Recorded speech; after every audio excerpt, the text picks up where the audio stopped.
Fly Nubian Money, where we help you master your mindset and maximize your money.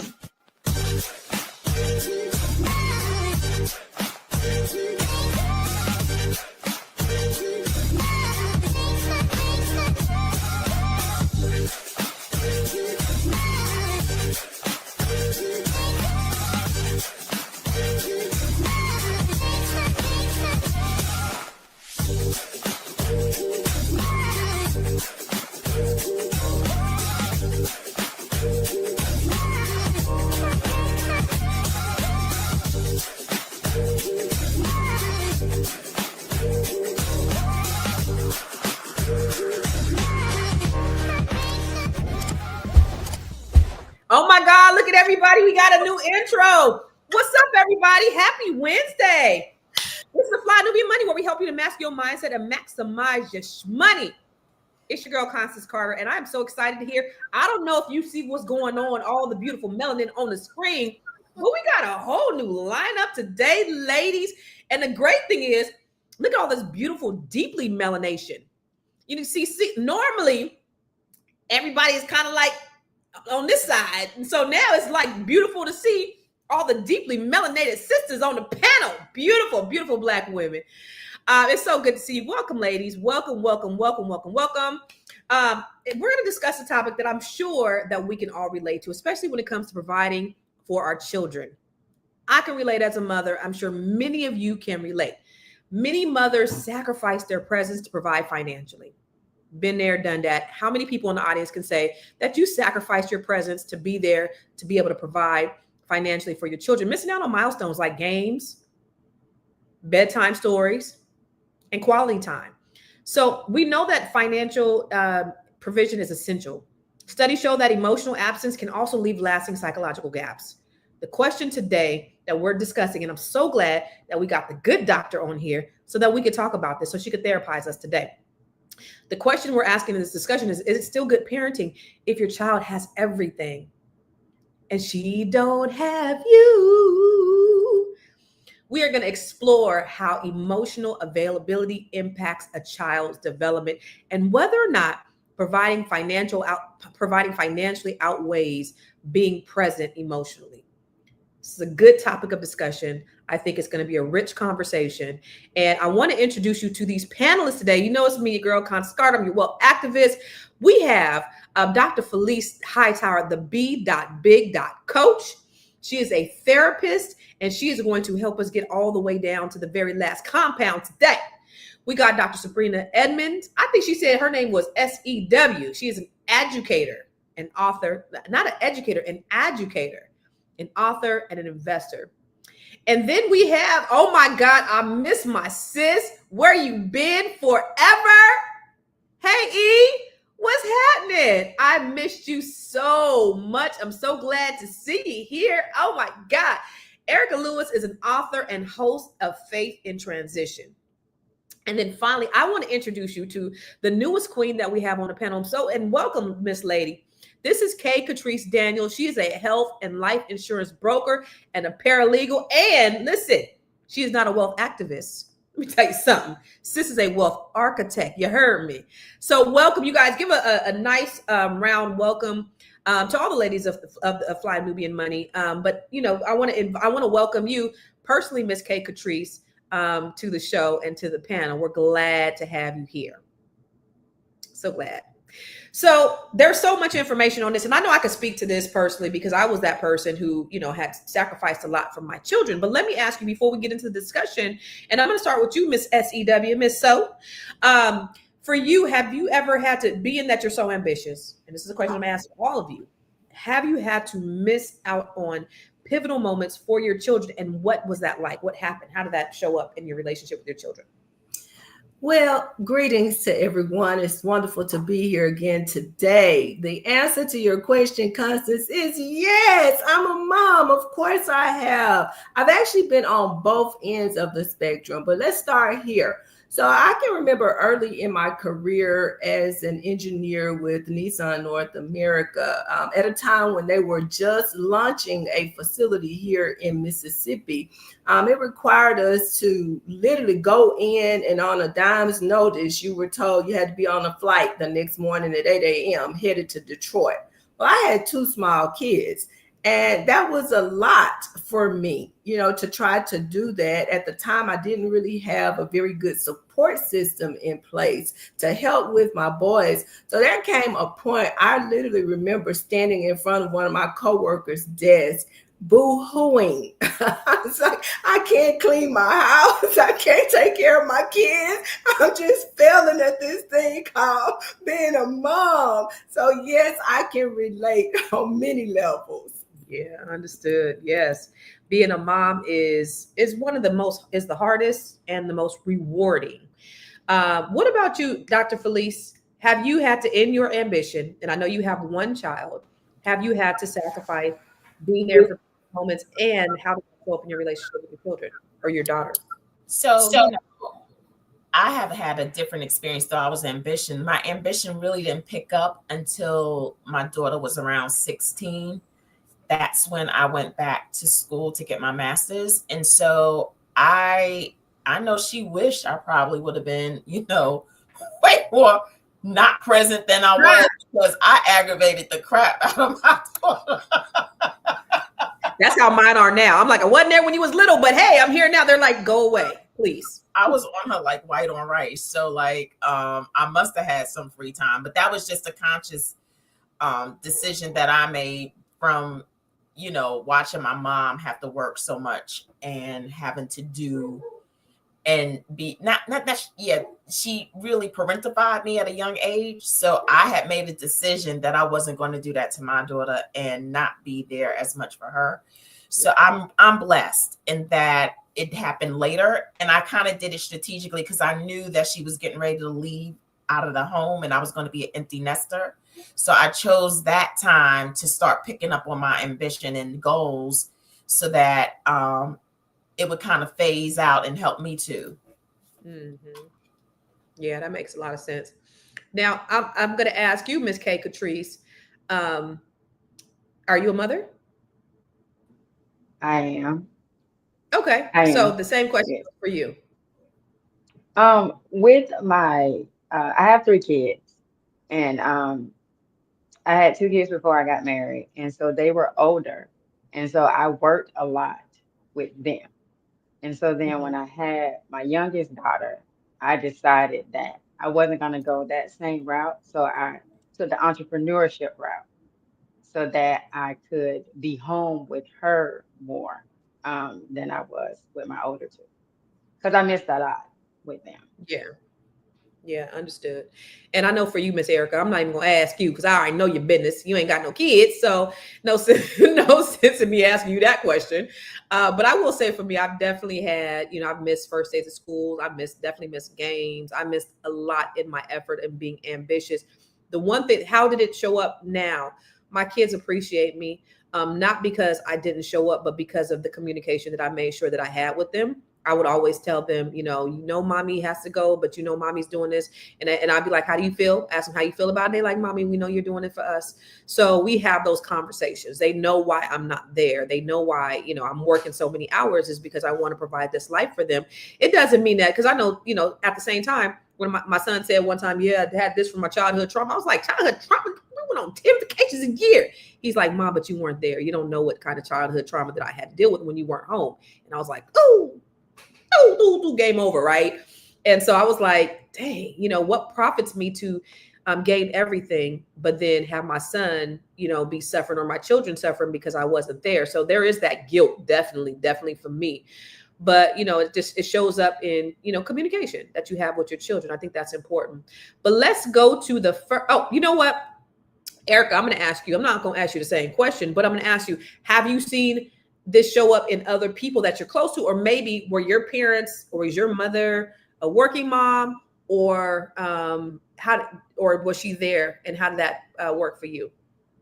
Well, my parents divorced. My father was an entertainer. He sang with the Drifters for many, many years. Mhm. And after 18 years of marriage, I was about 14, 15. My dad decided he didn't want to be married anymore. And he wanted his career. And he put his career ahead of family, which forced my mother to have to work 3 jobs. And she didn't work them consecutively. But what she did do, she worked for the police department. And what she did do was she worked midnights so that when she was able to be home, she was home with us during the day. So she was able to get us up for school. She slept throughout the day. And then when we came home from school, mom was there. And then by the time it's time for us to go to bed, she's off to work. So we didn't really miss that gap of time with her. But what I can say with having a working single mom, it made me independent. It made me embrace critical thinking. So Oh. I will say to all of you that were single moms and you didn't have that opportunity to spend a bulk of time with your kids because you were giving so much elsewhere, you have instilled other values in your children that other kids may not have. That critical thinking piece and that ability to stand on their own 2 feet and to act independently, that is a value that a lot of children don't have. So I encourage all moms out there, don't beat yourself up because you didn't spend a lot of time. Because again, that critical thinking and that ability to stand independently, it means a lot at the end of the day. That's interesting. Before we go to break, that's interesting that you said that because how did you arrive at that? How did you look at the glasses half full as opposed to being half empty? Because some kids will say, yeah, my mom, wasn't there and she had to work and she had to take care of me. And now I don't like my mom because she was absent or having resentment towards their father. How did you? Well, my mother's biggest rant, don't make excuses, make it happen. My mother, there were no excuses in my mother's house.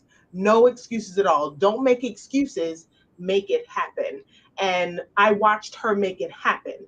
I watched her do what needed to be done. I watched, my father had a great career, but in the event of it all, he ended up passing away about 12 years ago. And he died alone, unfortunately. Mm-hmm. Died alone. And that for me, when he passed away, was the biggest grief for me, that you went through all of that to have a fan base, but you lost your family and you died alone. That's deep. The big bother. And ironically, today is his birthday, which is Happy birthday, Pops. Right, which is crazy that we're having this conversation. So yeah, I really think that it's all about, stop making excuses, make it happen. I love it. We about to go to commercial, but I like what Deborah Will Wynn said. She said, listen, true 70s baby, we was paying bills, shopping, going to the store with a note to get cigarettes, anything else in the 80s. Mess with us. Let's go to a break. Woo! It's a good show right here. But I'm biased. If you are just tuning in, you are watching Fly Nubian Money, where we help you master your mindset and maximize your money. My name is Hightower-Williams. I'm also known as Miss Black Hollywood, and I'm the proud producer of this show because it is lit. If you want to receive notifications for when we go live Monday through Friday, 1 to 2 p.m. Eastern Standard Time. All you have to do is text the word Queens to 87948. That's Queens to 87948. That's QUEENS to 87948. Also, if you want to grow your money and not blow your money, all you have to do is go to flynubianmoney.com. There's all kinds of resources, there's courses, there's free giveaways. There's just no reason to be broke in 2025. All you have to do is go to flynubianmoney.com. Obviously, you don't want to be entertained here. You want to know enough to grow. Wait, I need to put that on a shirt. You got to know to grow. Got to know to grow. So know and grow with flynubianmoney.com. So listen, today we are talking about mother's guilt, mommy guilt of having to replace your time with things. And what does that do for the mother? What does that do for the children? How does that relate? And so we're talking about that today. And we have a panel full of beautiful, beautiful melanated sisters that we're having a discussion around, just being a mother, being a woman, being Black, all the things that just come along with life, and we all can relate in some way, one way or another. And I'm so grateful to have these queens here, by the way. So listen, there's a video that Tamara, I think, is talking about, where she's talking about the idea of being a successful woman, being a mom. Let's take a look at it. As a working mom, I definitely struggle to find the balance. When I'm at work, I'm thinking about what's going on at home, thinking about my baby. And then when I'm at home, I'm thinking about what's going on, you know, at work. Right. You know, I want to make it work, but I have to believe that I'm not the only working mom that is hard on myself, right? So no matter where you are, you all over the place. I'm always worrying. Yes. This way, that way. Tamara. Okay, because I've become like this serious worry wart. Yeah, me too. And you know, not just worrying, guilt. Yeah, And that nobody mommy tells guilt. you that until you have a baby. Like, they don't prepare you that when you're 9 months pregnant, right? No, they don't. You get back to work, you be like, oh my God, I feel so guilty about leaving my baby. And then your mama or your aunt will be like, oh, I know, baby. Like, I know.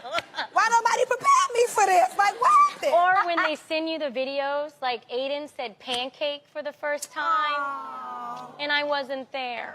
Well, you know, let me tell you what I do nowadays. What I started doing, like last night, when I got back to my house about 10, so I just got my baby out his crib. I mean, I just thought, like, you know, he ain't got to go to work tomorrow. You know, he can sleep in. You know, but I'm going to need you to know that I'm present. That's very true. So I didn't feel that bad. That's why he's sleepy today. I see him, he like this. Yes.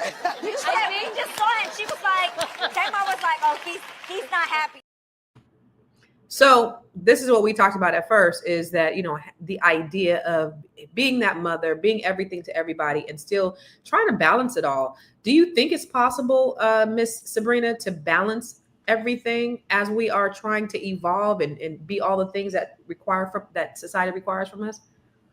Well, I think it really depends. I remember hearing Oprah say one time, you can have it all, you just can't have it all at one time.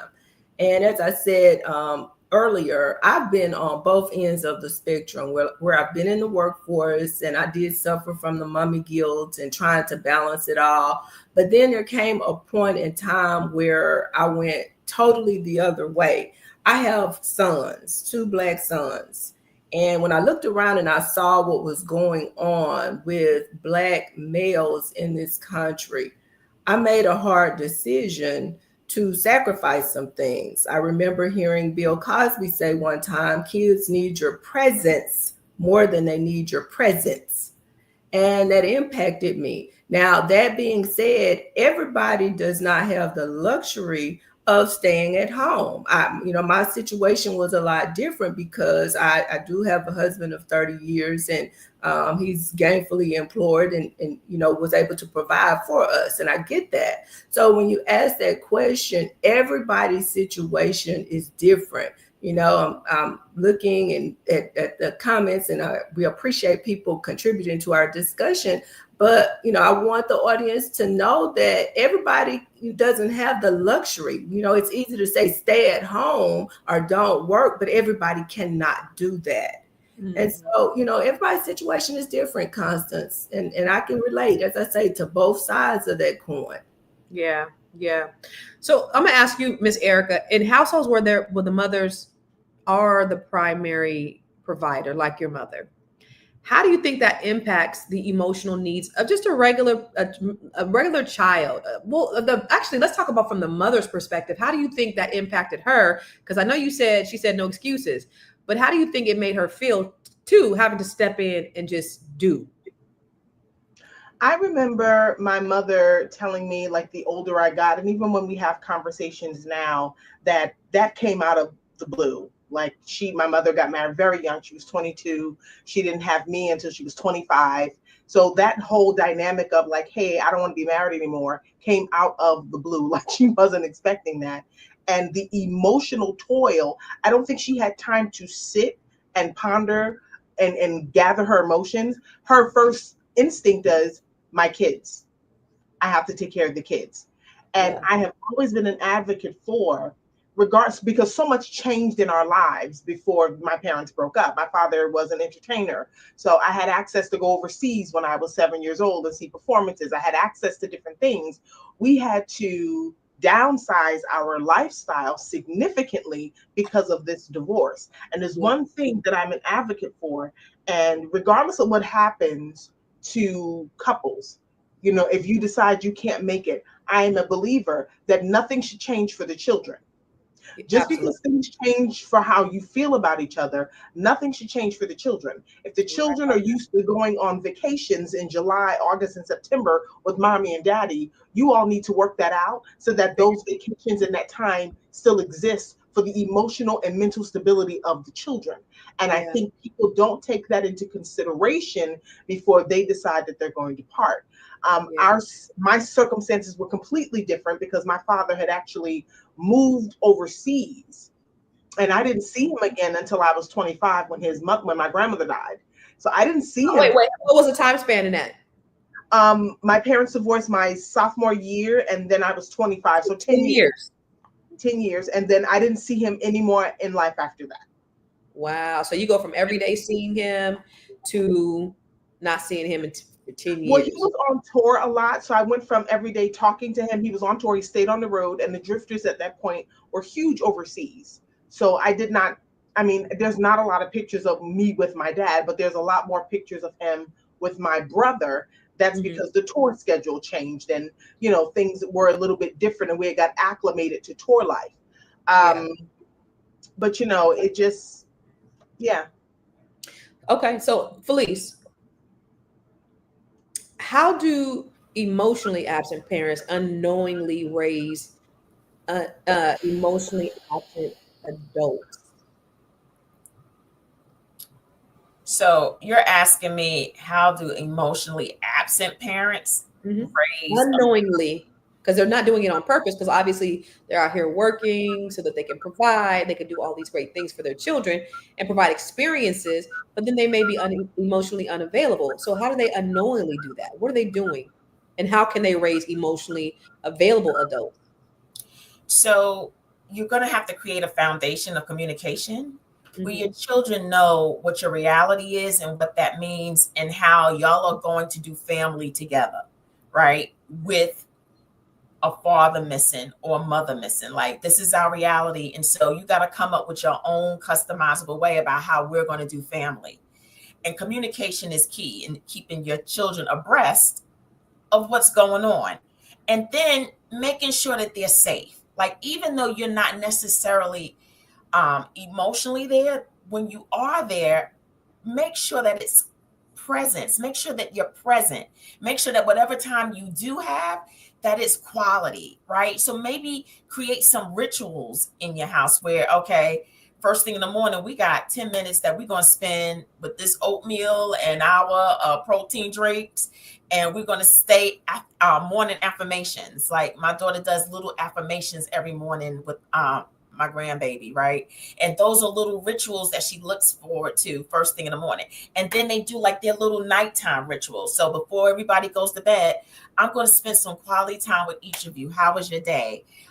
Let's say a prayer together. So those are the little moments that you're able to capture with each child throughout the day, even though you are the primary breadwinner and you may not necessarily be there as much. But when you are there, that time is precious and it's sacred. And if you create rituals around the sacredness of the time that y'all do spend, that's going to give your baby safety. They're going to know that mommy did what she could, and that was enough. You're also modeling security, responsibility, purpose, passion. So you're modeling. So instead of thinking of the glass half full, even on your end, what are you providing for your family by you going out and being the breadwinner? So look at and maximize that instead of the deficits. Yeah, that's true. What I hear you saying is quality over quantity. That's important. One thing I would always say is, if I only got 25%, I'm gonna give you 100% of my 25%, right? I can't give you 100%. I can only give you 25. I'm gonna give you 100% of that 25%. That means I'm here.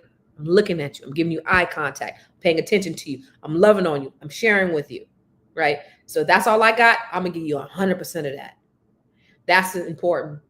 So we're going to go to break, but before we go to break, and actually when we come back from break, Ms. K, I want to ask you, what do you think the long-term effects are for children who grow up with abundance, a lot of things, but they don't have that emotional connection with their parents that they need? What do you think are the long-term effects from that are? So I want you to answer that after we come back from the break. I know you're busy, you got things to do, and you can't take us on the go with you every single day. Good news for you. We are now on Spotify. So if you can't watch us, now you can listen to us on Spotify. Search Fly Nubian Money and all the episodes shall appear. All you have to do is like, subscribe, leave a 5-star rating, leave some comments, tell people how you love us so that when other people come along and are looking for a great show to watch, they can find Fly Nubian Money too. One last thing, and just in case you've been sitting under a rock, Fly Nubian Money now has an investment club. We are the Fly Nubian Money Club. It's easy. All you have to do is go to flynubianmoneyclub.com, and I am committed to bringing in top experts from all industries to help you level up. They're teaching us the skills that we need to compete in this market. We often say that nobody is coming to save us, not the government, but guess what? We're coming to save us. I'm coming to save you with the Fly Nubian Money Club. So listen, all you have to do again is go to flynubianmoneyclub.com. We have a 30-day free trial set up just for you, just for those people that are struggling. Even if you ain't struggling, you ain't got to struggle. I'm coming. Okay, let me stop playing. I'll see you soon. So for those of you who are just tuning in, listen, we are talking about mothers, children, mommy guilt. I think a lot of it is when you give your children everything but yourself. When you providing, it replaces your parenting. And so the question that I asked Miss K. Katrice before we got off is, what do you think the long-term effects of our children on when they get everything, but they lack the emotional connection? What's the long-term effect of that you think? I think it can make them entitled, thinking that everybody is just supposed to provide for them. And I also think it can make it be like a coping mechanism, and they can use that as a barrier because they did not get that emotional connection as a child. They don't know how to emotionally connect to people, as an adult. And so when it comes to relationships, any and all relationships, they don't know how to emotionally connect. So it's like, as long they kind of can equate things for love, and it can be a barrier for that real emotional connection that they really do need, that people need. Right. Yeah. What about you, Dr. Felice? What you think? I think that they might have some attachment issues and really grow up somewhat surface and shallow, even in their relationships, right? So they may think, and that's why they may never really connect emotionally and find the love that they really think they want, because they also believe and bring that modeling into relationships. And so they never have relationships that go to the deep. And so they start forming maybe attachment issues. And then they also can develop a self-esteem that may not be healthy because it was based on things, or it was based on what I could do. So I'm never enough because it's always based upon what can I do, or what can you do for me, instead of just knowing that I'm enough. And they may act out in certain ways that may not be healthy, because they never learned how to regulate their emotions, because they didn't see emotions. And so they have a very negative view of emotions, that emotions, it might be too much, or they're not important. So it may show up in those ways, and you might even have friends who demonstrate that. That's such an interesting thing that you say, because it's like, how do you know? How can you just be a perfect parent? And how do you know how to show up and do, all the things to make sure that you have these emotionally intelligent, emotionally healthy children? There's always going to be a deficit in something. So like for me, I'm sitting here. My thing was, I just want to eat dinner at the dinner table because I never got to do that with my parents. We never ate dinner at the dinner table. I can maybe count the time on one hand. We ate dinner as a family. That was so important to me. I just want to make sure that we go in the car and we're in the car together as a family. We've never done that till I was grown. My parents are way divorced, but we now they best friends. We all in the car together. But growing up, that didn't happen for me. And so I wanted to have those moments, but I lacked on other areas, right? Bro, we at the dinner table. We going on vacations. We in the car, but then there's the other areas where we lack. So it's hard because it's just like, what do you do to have that balance? And it just doesn't exist. But let's go to the next video. Give your kids too fucking much. You make them lazy, right? But then you don't give your kids absolutely nothing or enough. You make them hyper independent. How do you find the common ground with that? Now that I'm a parent, I realize me not having much in my childhood, I'm very hyper independent, and I try to give my kids everything they can possibly need, want, desire, and I'm fucking up big time. Because of that, I'm starting to notice that they don't work hard for anything, because they don't have to work hard for much of it, nothing. Everything is just given to them. And me being a child, being starved out, I had absolutely nothing. So I made a promise to myself, and I made a huge vow that when I have kids, my kids ain't gonna never know what this fucking feels like, right? But in the same breath, they don't understand much because everything is just so fucking easy for them. Now I'm gonna show myself some grace because I have identified as a mother how me being hyper independent is definitely creating some kids that's weak.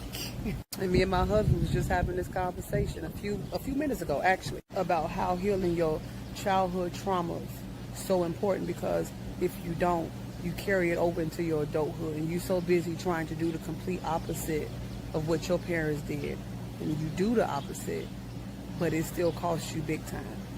Once you identify, you have to be able to hold yourself accountable and correct it. But I still don't care what nobody say. No kid should know what it feels like to have absolutely nothing or just fucking struggle their whole fucking life and their whole childhood. I will never agree to that. Because having parents that feel like you don't deserve much of anything or don't do anything for you or can't do much of anything because they made bad decisions, that shit is horrible. It's horrible. And then you wind up like me, hyper independent and can't take help to save their life. I don't know how to really take help because it don't even feel right, because all I know. Man, that's good. That's a very thoughtful statement, because it goes back to, you don't know, right? It's all of these things. And I heard somebody ask a question, is that guilt or is that overcompensating? And Erica, you said it's a combination of the two. And I want to hear more about that, because it's like, it goes back to that saying, what is it? Hard times create strong men create good times create weak men, and weak men create hard times. It's like that cycle. This is this diabolical cycle of history and human nature. It's like, this circumstance creates this circumstance, and then it's just this cycle. How is that for you? Why do you think it's a combination of overcompensating and guilt? Well, it's because you don't realize that your behavior is from trauma until you see the result of what you've done. So you don't realize you're working from hyper independence, because guess what? Everybody that grew up with us as Gen X, we all grew up the same way. So if my whole circle of Gen X, we all were raised the same way of hyper independence, none of that looks foreign to me. But when I meet a man who I'm ready to marry, who had the balance of mom and dad, nobody had to share a role, and he doesn't understand why I can't accept help or I don't ask for help, because I don't think I need help, because I got it. I've always got it. And then you pass that on to the kids.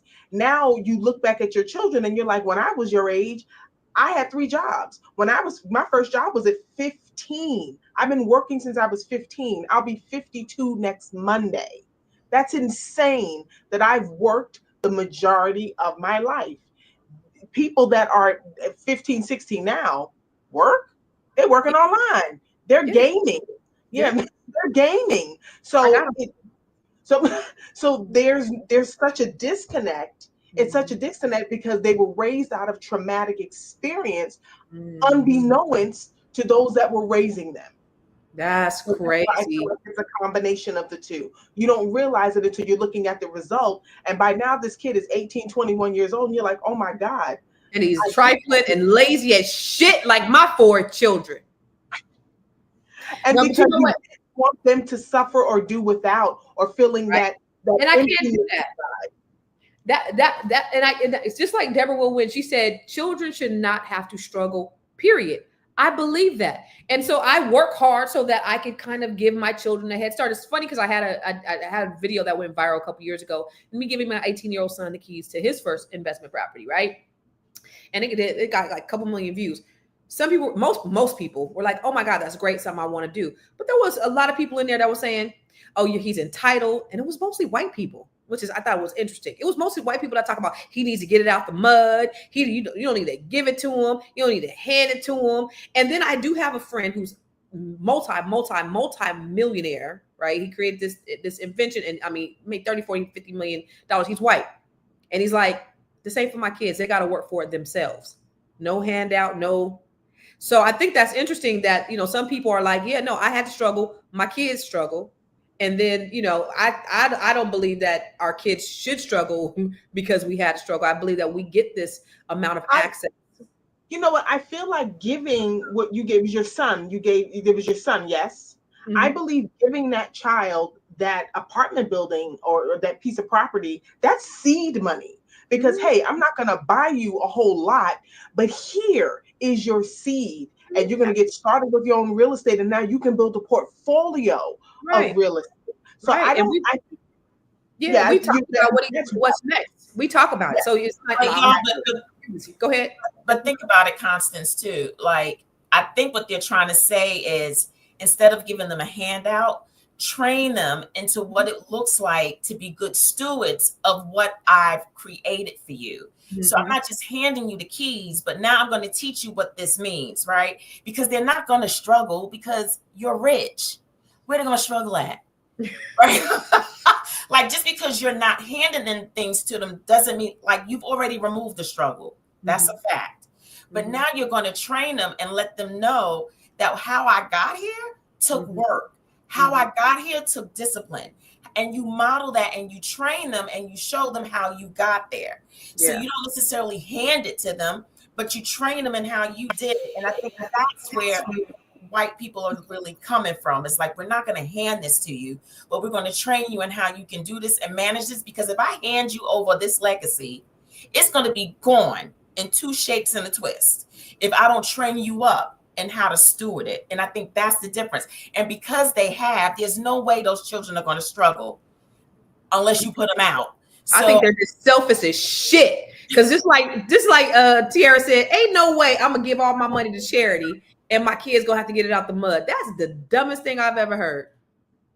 But you have to think though, like when it comes to Black people, if you look at the mindset, because historically we have not had, so we want to give and not have our kids to struggle, but we don't teach them how to maintain, which is the difference.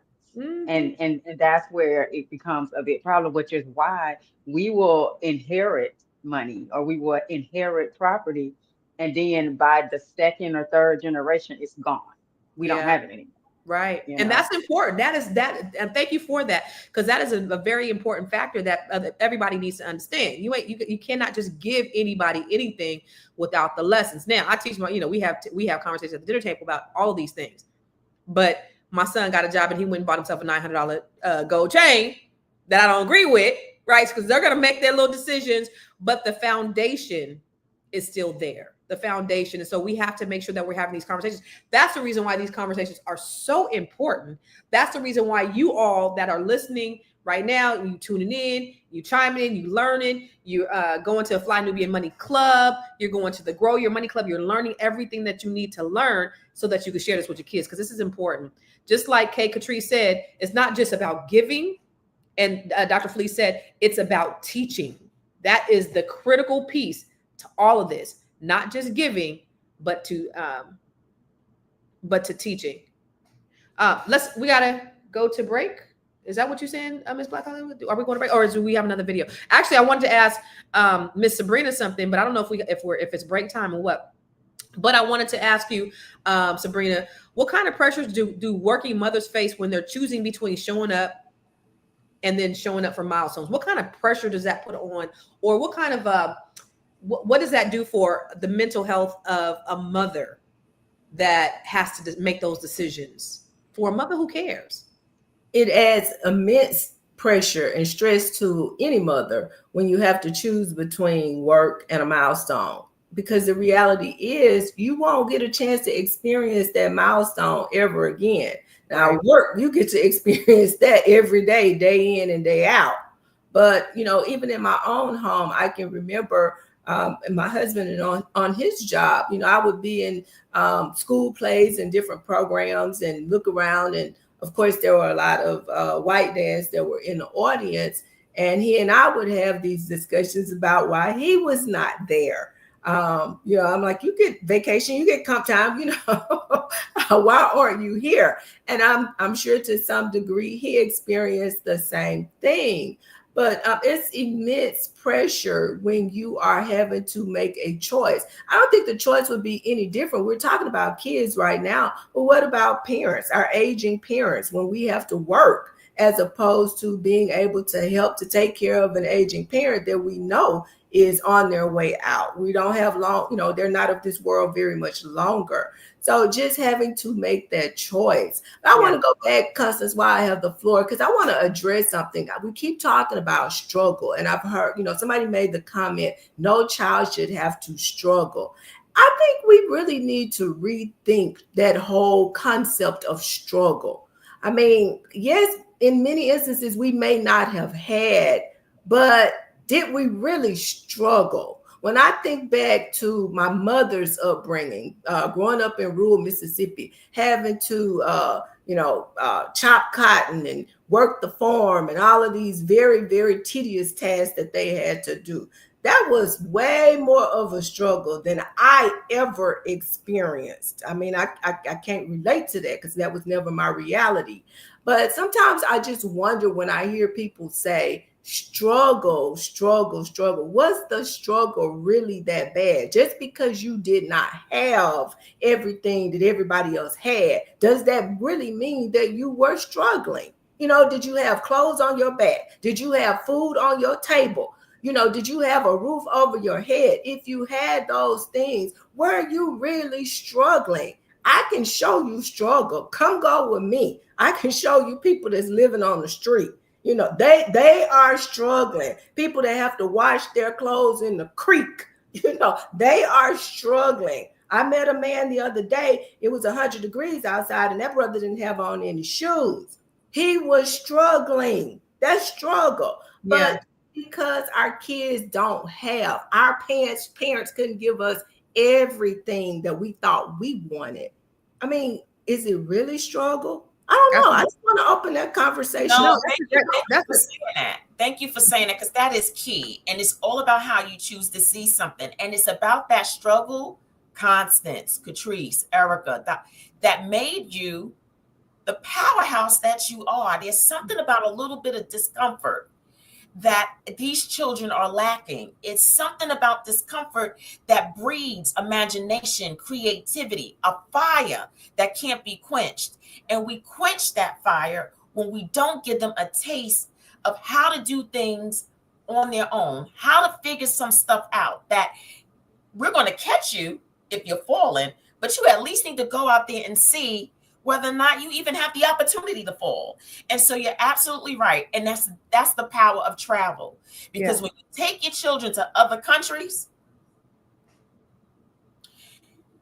and you see some struggle, you got people out here who homeless and got smartphones.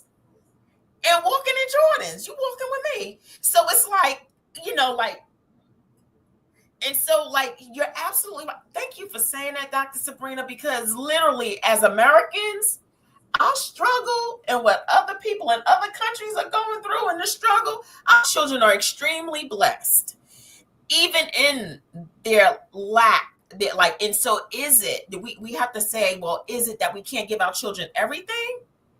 Or are their needs met? And then can we get creative about, well, if you want some cherry on top and you want some whipped cream, think outside the box about how you can do that and make that happen. So thank you for saying that. Absolutely. No, this is a great conversation. I definitely want to explore that more. And that's a trigger word for a whole lot of people. The struggle is going on in the chat today, because we do need to talk about that, because it's all about perspective. It's all about what's relative. What struggle is relative to what? And I definitely want to explore that. We're going to talk more about it when we come back from the break. Are you a Black business owner looking to expand your reach? Well, has Fly Nubian Money got good news for you? We are building a Black business directory to connect you with customers who need your services. And here is the best part. It is absolutely free. Email us at info@realvirtual.net. Send us your business name. Tell us a little bit about what you do, what services you offer, your website address, and your contact information. That's it. Together, we are going to build and circulate the Black dollar. Get listed today and start connecting with people who are probably already looking for you. I thank you for that. I love the fact that we started going down this road of struggle, because that got it popping up in here.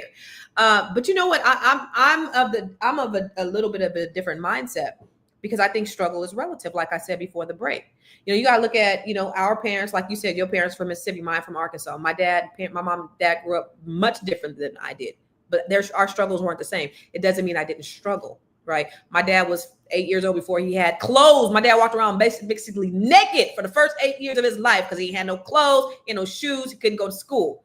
His struggle was different from mine. My struggle was, we had 19 people living in a 4-bedroom home, and it was a whole lot of shit going on. My struggle is different from my children's struggle. My children may have some emotional struggles, right? So there was things I was able to do very easy through school. I was really popular. I was able to get this, do this. But my kids struggle with that. There are certain things that they lack, that they can't get accepted, that they want to work harder for, because they struggle in different areas. So struggle does not necessarily have to mean financial. In my opinion, struggle means so many different things to so many different people. And so as you kind of travel through life, it affects people in different ways. So I don't know that we can, downplay people's struggle because they're different. Right? Because the picking cotton is not the same as, maybe me living in a house with all these people doing drugs, or, the same as my children having to deal with whatever that they've had to deal with. So I think we should put that in perspective. I mean, what are your thoughts around that, Miss Katrice? Yes, perspective is definitely needed. Because my dad, he came from St. Lucia, from the Caribbean. So he would always say that we were like spoiled little brats compared to how he grew up in the Caribbean, right? And even when I was 12 and he took me over there, the life that I lived here in America, over there, like I had everything compared to how, kids grew up over there. So I do think is the struggle is definitely relative to how you grow up, but it's not just financial struggle as well. There's other types of struggles, like, because again, you could have everything, but you could struggle emotionally, or you know what I'm saying? So it's not just about physical struggles or material struggles. There's other types of struggles that people have to deal with, and maybe their struggle that they're talking about, you just can't understand because you didn't experience that type of struggle. Your struggle was different, Mm-hmm. First of all, let me tell you something. Anonymous, shut your ass up today. You was good last week. You had one good day last week. Now you back to talking shit again. Always got some crazy ass shit to say. But I do love what Musine had to say. She said, I don't know if Musine is a man or woman. I think the sister is saying humility. Children need to experience the polarity of human struggle, not to make it hard for them, but humility. Humility comes in time. Now, Erica, I see you're nodding your head to that. What do you think about that comment? That comment lines up with something that I've been thinking for the last 10 minutes or so. A lot of with the humility piece, a lot of young people don't know how to use their 5 senses. So if you don't know how to use your 5 senses, you don't know how to use logic, and common sense doesn't kick in because everything's been met. You don't know when to see when something is out of order. You don't know when to hear those keywords when something doesn't sound right. You don't know when something smells fishy. You don't know when you got a bad taste in your mouth. So yes, humility, being humble, understanding like, hey, we come from humble beginnings. You have to start small in order to grow a thing. Everything starts with a seed. We started as a seed, the smallest thing, and look at who we are, flourished. So to be able to be 18 and have what I have, you got a car, you got a job, you got this, you got the cell phone, you got this, you got that. Wow, they didn't have to work for anything because it was given. And then when things are no longer given, they don't know how to produce. When something's been given, you don't know how to produce. So yes, being humble goes with being able to produce something, having a skill, being able to use those 5 senses, having the ability to have common sense and use logic and knowing the difference between the two. And be able to just apply some things. It's really scary when we look at it to that perspective. But yes, that's what it takes to be humble. Use those 5, take everything away, and hey, can you use paper and pen? Because I've seen some things. They don't know how to use paper and pen. Yeah, I think the reality is just trying to teach all of these different things is difficult. It's just relationships in general with your children, with your significant other, having all the right things, saying all the right things, doing all the right things. It is a struggle. But I think the bottom line is if we do the best that we possibly can, if we have the best intentions, if we lead with love, if we're building, if we're growing, that's the thing that's going to make a difference because shit, this is a lot. Life is a lot. I think honestly, sometimes the best thing to do is just to stop. Just stop. What? Stop what? Everything. Everybody put down the phone. Everybody turn off the television. We're not going to drive the car today. We're going to walk. Just take away everything that's been a luxury, everything that they have that you didn't have, that you now have. We're just going to come to a complete halt of it. Yeah. I bet you if you said we're not driving today, we're going to walk to the store. And I'm sure you live in a remote area. So walking to the store would be a trek. So taking a walk somewhere, like, oh my God, my legs hurt, my back hurt. You hear all kinds of complaining. All kinds of complaining. But if you just stop and make that their reality, they'll start actually having the senses of knowing like, oh, it smells like rain. Oh, there's overcast. Oh, look, there's a lightning bug. So it is sometimes being intentional. Being intentional is very important in our intentional about breaking distractions. Yeah, my dad used to Wednesdays Bible study. My dad was like, no TV, and then when he would come home, he would fill the TV. We would be like, okay, Daddy coming home in an hour. Turn TV off now, so that way when he came home and he felt that box, it wasn't warm. But we had to do those things. You know what I'm saying? But let's look at some stats.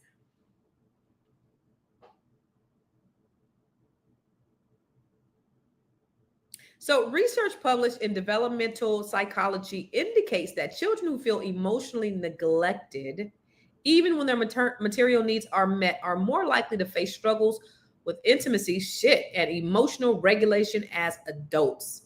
All right. According to the National Fatherhood Initiative, children who spend more time with their parents exhibit better social and emotional development, even those parents are not the primary financial providers. And then social security dependence, according to the Center on... So we're not talking about social security dependence. What do you think about that last stat, Dr. Felice? The idea of, what was that? The one before that about children. Give me this, because I want to ask her on that.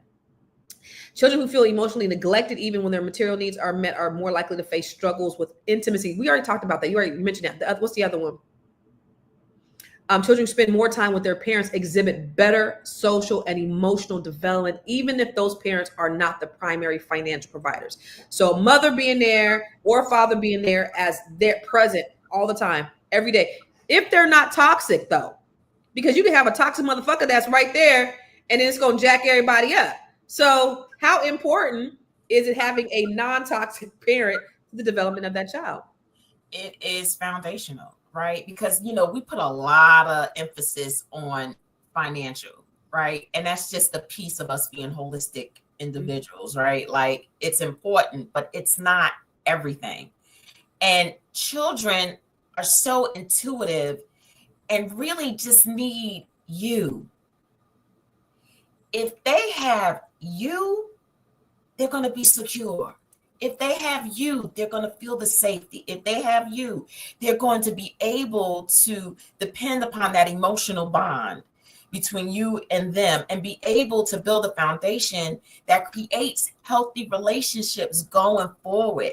You are teaching them secure attachment. You're also decreasing their levels, right, for depression and anxiety, because that bond that you're creating emotionally is going to help them to learn how to regulate emotions, right? And so it's going to build empathy and self-awareness. So you're going to build these foundational seeds and water these foundational seeds that are going to help them to be better equipped children, that are going to help them to be better equipped humans, friends, future partners, you know what I mean? And blessings to society.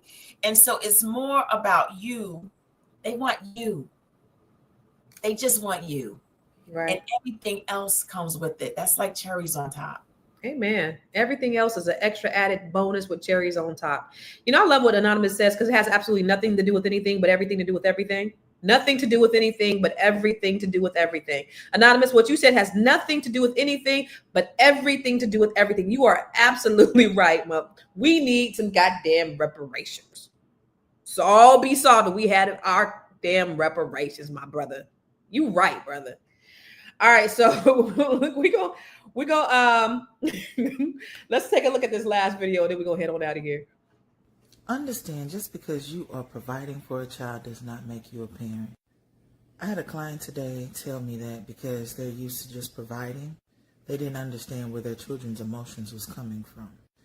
A child is sent here from the universe to teach you how to share, care, love, become affectionate, become value of principle, to have discipline, and to set a schedule for you and that child.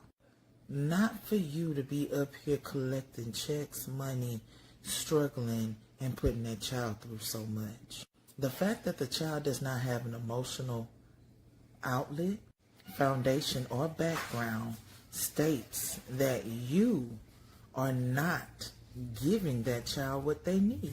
And if you keep taking that morning pill, sweetheart, understand you're just not learning the lesson that the universe or the child is teaching. Duh. All right, so we're gonna wrap that up in a bow. What are your final thoughts, Miss Erica, and where can they find you?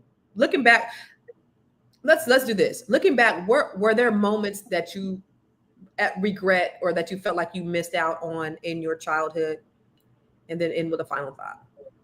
Oh my God, I never got to be a girly with a dad. I never got that. I look at pictures and I see, oh, girl dad, and all the cute things, you know, the father-daughter dance that all the little girls are getting now. And I never got to have that.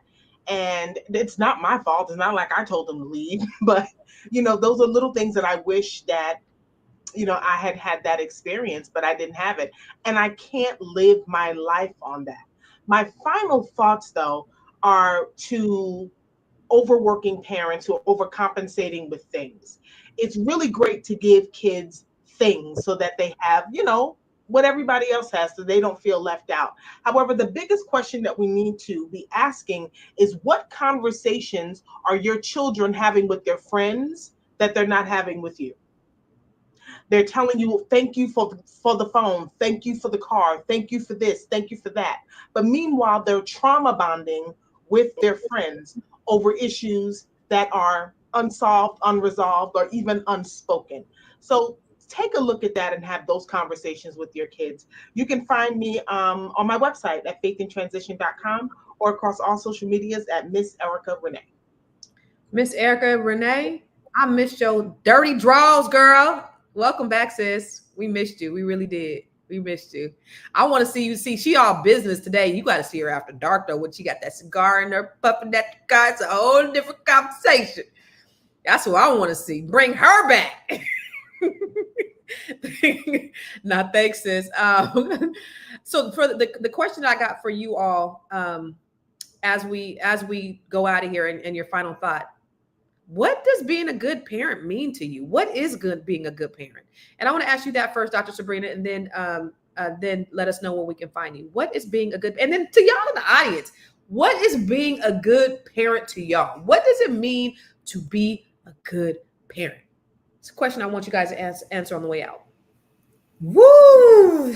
You didn't ask a hard question, did you, Constance? So for me, being a good parent has meant trying to be the best version of myself that I could be for my children. You know, when you have your first child, you don't have anything to draw from. You know, there's no experience. They have that little book that circulates what to expect, you know, when you're expecting. But it's only when you have been thrown in the arena of parenting, that you really, really get an opportunity to do what you can do. And for most of us, we do the best that we can. I think about something that my aunt told me many, many years ago. She said a lot of people think, and they'll say their home is their greatest asset. But I differ in my thinking. My children are my greatest asset.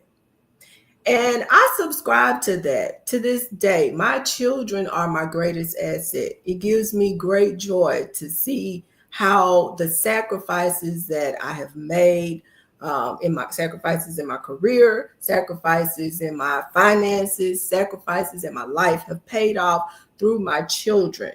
To have people to tell me how well balanced my children are has been a wonderful thing. To see the beautiful Black kings that they have become has been a wonderful thing. And so I want to encourage, as I leave our audience, to show up, do the best that you can do, and give yourself grace, because as my mother says, if you're fortunate enough to live to have grandkids, you get a second chance. Maybe you get it right then.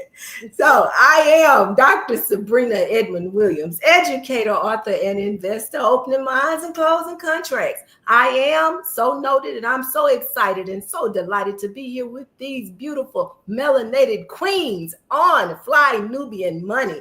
Hey. You can follow me across social media platforms at I am so noted. That's SEW, Sabrina Edmon-Williams, so noted. And I want you to check out this book for me, if you will.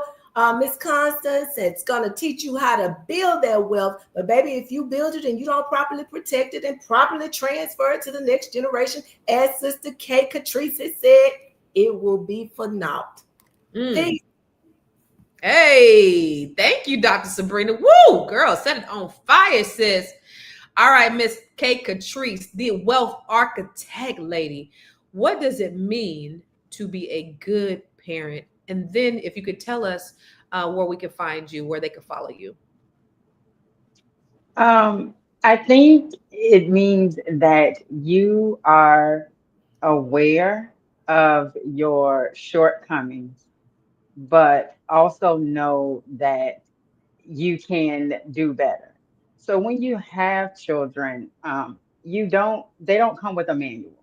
There's no instruction that tells you how to be a parent, and each child is different. It is truly on the job training.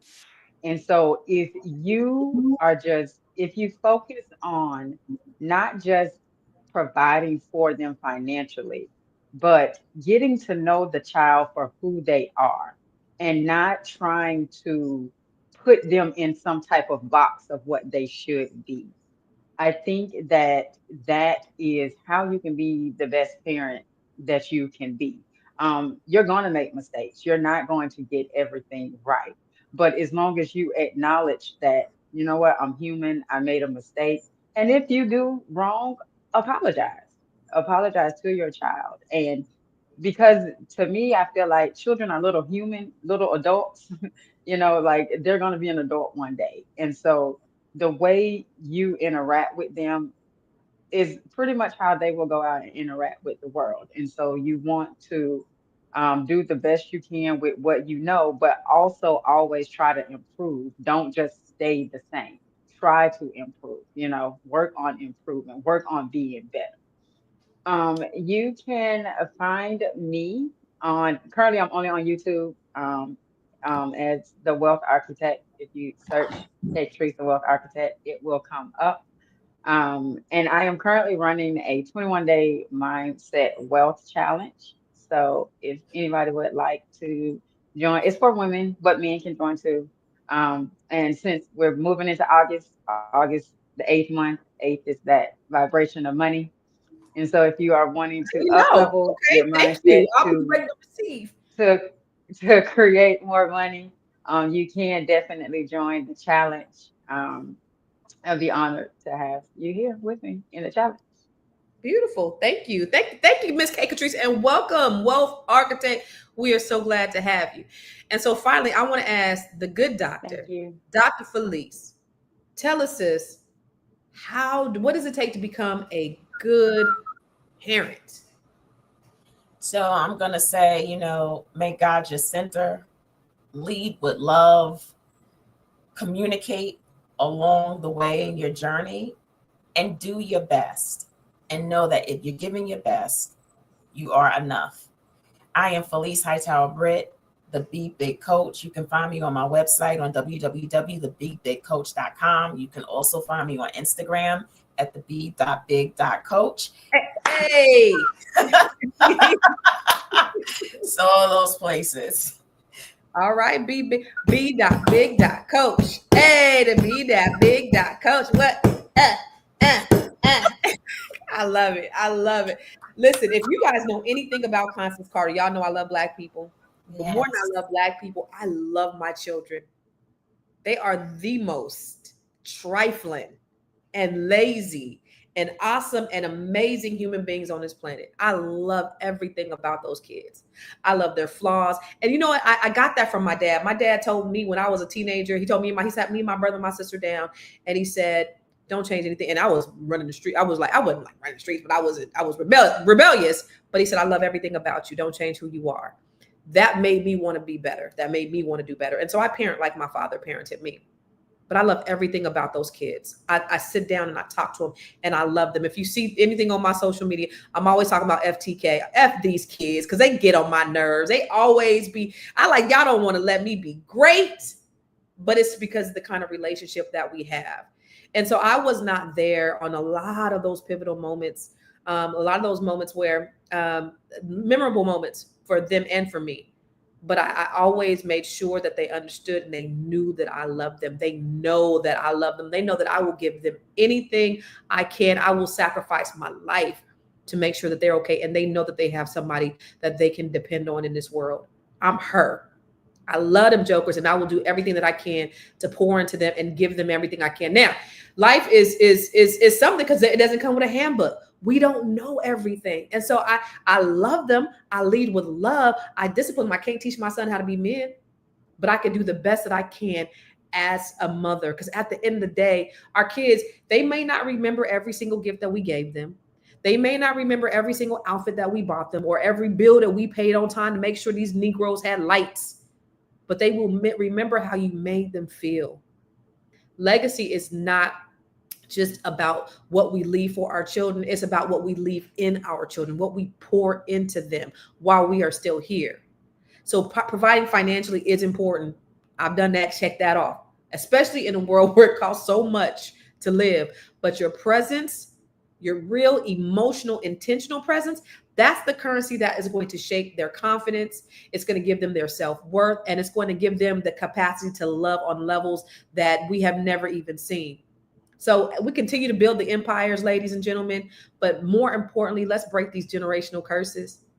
Let's not forget that the power of bedtime stories and showing up to the game and simply just being present at the dinner table is important, because wealth without connection is just noise. It's just things. It still breeds scarcity. So let's not only raise rich children in wealth, but let's raise rich children in love and support and community. And most of all, in your presence and not your gifts. Where can you find me? Everywhere. I am Constance Carter. Follow me on Facebook, on Instagram, on TikTok, on YouTube, on Facebook, on it. Come on, Felice. Facebook, Instagram, TikTok, and YouTube. That's gonna be my new intro, y'all. Follow me everywhere. I am Constance Carter. Listen, we love you on Fly Nubian Money. We are here Monday through Friday. I'm here. What's today? Wednesday. I'll be here today and tomorrow, and hanging out with these beautiful ladies. What a rich conversation that we had today, ladies. I absolutely enjoyed everything about everything you guys said. It was powerful and it was right on time. And we do this every single day. So make sure you listen to us, you tune in, you share this. We'll be here tomorrow, same bat time, same bat channel.